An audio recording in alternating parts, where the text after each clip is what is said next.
Hey there, it's Kristin. Welcome back to my channel.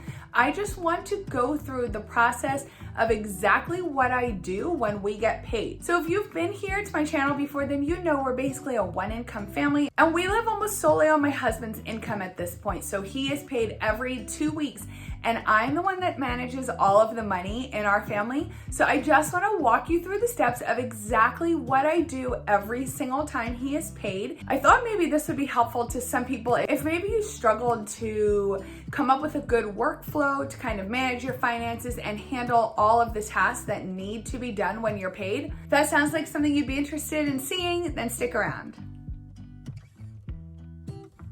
Like I said, my husband is paid every 2 weeks. It's automatically deposited, so I don't have to actually get a paycheck and take it to the bank and whatnot. So we are just going to start right there. When I wake up on the morning of payday, the first thing I do is log into my bank account and make sure that it matches the amount that he gave me. Now, my husband's income is fluctuating, and if you've ever seen my budgeting videos, if not, you can check them out up here. I'll leave a link to the playlist that contains all of my budgeting videos. But if you've seen any of them before, then you know we never know exactly what's coming in. His pay fluctuates greatly. If he does not give me the amount ahead of time, I will estimate. But usually a couple days before payday, he's able to log into their payroll system and get me an exact check amount. So that's the first thing I'll do. I will just make sure that it matches. Once that's done, then we can go into the first official step. And for me, that first official step is just creating a plan. Now, formally, the main plan is created obviously when I'm creating my budget for that particular month before the month begins. So even though we budget each paycheck period, I do it on a monthly basis. I hope that makes sense. If it doesn't make sense to you, you can go ahead, check out those budgeting videos. I'll link the playlist down below as well, and hopefully that'll clear it up for you. It can be a little confusing when I talk about it until you actually see it. But the main plan is created before the month begins when I'm creating our budget. This is giving me like a roadmap for how we are going to spend our money and dedicate those dollars throughout the month. So when I'm doing all of these steps, I actually have my physical budget binder on my desk in front of me, and then I have my spreadsheet pulled up on my laptop. That just allows me to easily go back and forth between the two because I do use both of them. And if you saw this video where I shared my 5 favorite money tools that I use to manage my money and budget all month long, then you know this is how I work. If not, go ahead and check that video out once you're done watching this video, and that will explain in better detail about all the tools I use almost every single day that are super helpful for budgeting. But getting back to this step, when I do find out the paycheck amount either a few days ahead of time from my husband or on the morning when the money is deposited, I am sitting down and I am really coming up with a plan. That requires using the budget I've already created and then seeing if it needs tweaking based on what amount of money is actually coming in. Since I'm budgeting based on an estimated income, I need to see whether the money coming in is higher or lower, if there's other expenses that I can take care of with this paycheck because we brought in more money, or if there are some expenses that I actually need to push off to the next paycheck because maybe he didn't bring in enough money. So I just kind of grab a sheet of paper and I sit down and I jot out all of these notes and loosely do the math to see what I can actually cover for this pay period. The next step I take is I physically pay my bills. Now, I use my online banking and bill pay almost exclusively when it comes to paying my bills, and I didn't always do this. In fact, it took quite a few years of kind of dabbling in it and seeing how it worked to feel completely comfortable, because I'm just somebody that's always worried about possibly having a late payment if I made a mistake, or maybe even the bank made a mistake and the payments weren't going through. But at this point, I'm really confident. I will sit down, pay all my bills, and then I mark on every single bill what I paid, the amount I paid, the date I paid, and I record them in my checkbook. And I don't actually use a physical checkbook anymore. Instead, I use checking register sheets that I print out and keep in my budget binder. I like to have everything contained in one section. It makes it so much easier for me makes my entire process a lot more streamlined, and I just love having everything together to keep me more organized. You can go ahead and check out my printable budget binder. I will go ahead and leave you guys a coupon code to get 20% off. If you think this is something that would be helpful to you in your budgeting process as well, I will leave the link below in the description box for you. And then once I'm done paying all of those bills, I will go on my credit card website and I will make the payment in full for whatever the balance is on the credit card as well. I pay that credit card off every 2 weeks, every single time my husband's paid,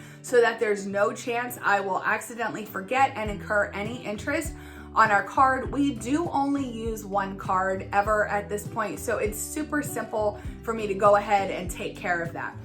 We do not have any debt payments. We are completely debt free except for our mortgage. But if we did have any debt payments, I would obviously go in at the same time and make any minimum payments that were required or any additional debt snowball payments that we were able to make at that time.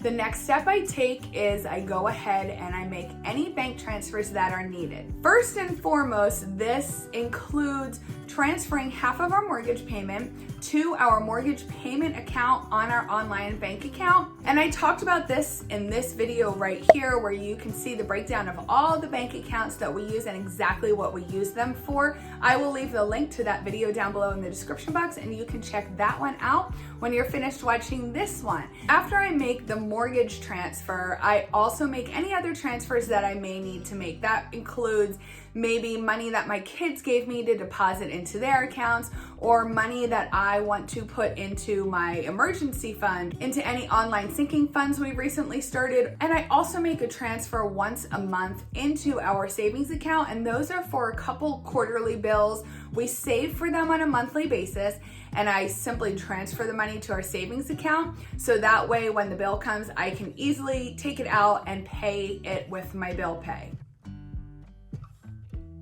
The next step I take is I update any kind of trackers, savings trackers, bill trackers, anything like that that I am keeping. Usually I keep those in my budget binder, and these are just visual aids. I'm a really visual person. There's just something about checking these little boxes off or crossing things out on a to-do list that I just find really satisfying. I guess it makes me feel accomplished in some way. I guess it's kind of another mental note that I did something and got things taken care of. I'm not exactly sure what it is, but again, if you do have my budget binder, then you know I have a couple different trackers in there.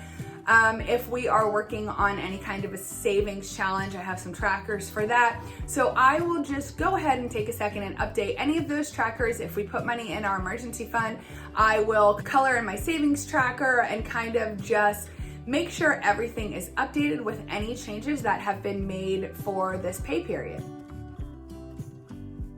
Next is time for my favorite part. I refer to my spreadsheet and I see exactly how much cash I need to take out to fill our cash envelopes for the pay period. Now, we fill our cash envelopes every single time we're paid. So again, that means I'm doing this every 2 weeks, and I keep track of this in my budget spreadsheet. It pulls over automatically to a cash envelope section. And what I need to do is count the money in our to deposit envelope. So the to deposit envelope is an envelope that we deposit cash into anytime we make an online purchase. So now that we've kind of improved our finances and changed our habits, we really try not to make any purchases using our debit or a credit card unless we have money in a cash envelope already budgeted for to pay for it. So for example, right before I filmed this video, I ordered a necklace, and I would use my personal money for that since it's not a necessity in any way. So I paid for it with my debit card, and now I'm going to take the money from my own personal money, which I keep in a cash envelope with my name on it, and I'm going to take it and I'm going to put it in this to deposit envelope. Now, when it's time to fill our cash envelopes, I'm going to count all of the money in that to deposit envelope, and I'm going to subtract that from the total cash I need since I already have that cash here on hand. A couple notes about that. If the to deposit envelope happens to get really full at some point, I will physically take that to the bank and deposit it. I've mentioned it before, but I'm really not comfortable keeping a lot of cash either on my person or in my home.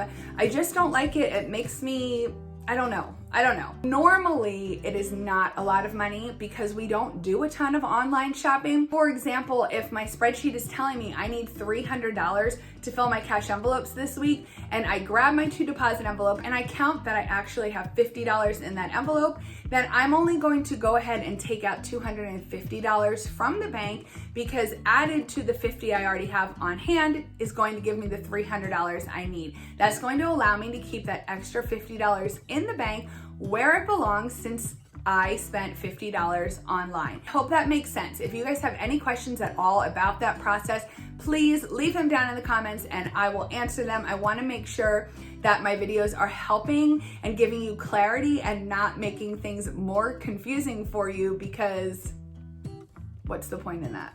And if you are finding this video helpful in some way, I would love if you could go ahead and give it a thumbs up. It helps me so much with the YouTube algorithm, because you guys know I'm over here trying to grow my channel and help more people, and I would really appreciate it. And if you like what you see, I would love for you to take a second and subscribe so you can join my little family here on YouTube.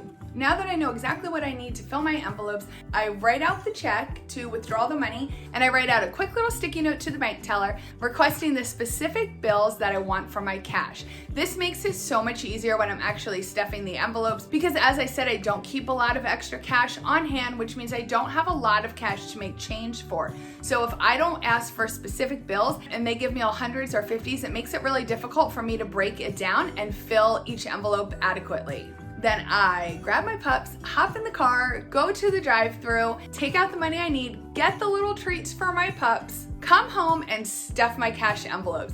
And I don't know what it is, but I am over 3 years into using these cash envelopes. There is just something so exciting to me about stuffing all this money in these envelopes. And I've thought about this often. I don't know what it is, but I think I've narrowed it down that it has to be just permission to spend. Knowing that when I'm going to the store and I'm purchasing things, I'm not going to feel that guilt. I'm not going to have that buyer's remorse, because I have this cash to take out of these envelopes and use for whatever we need that fits into that category. And when the money's gone, I'm done.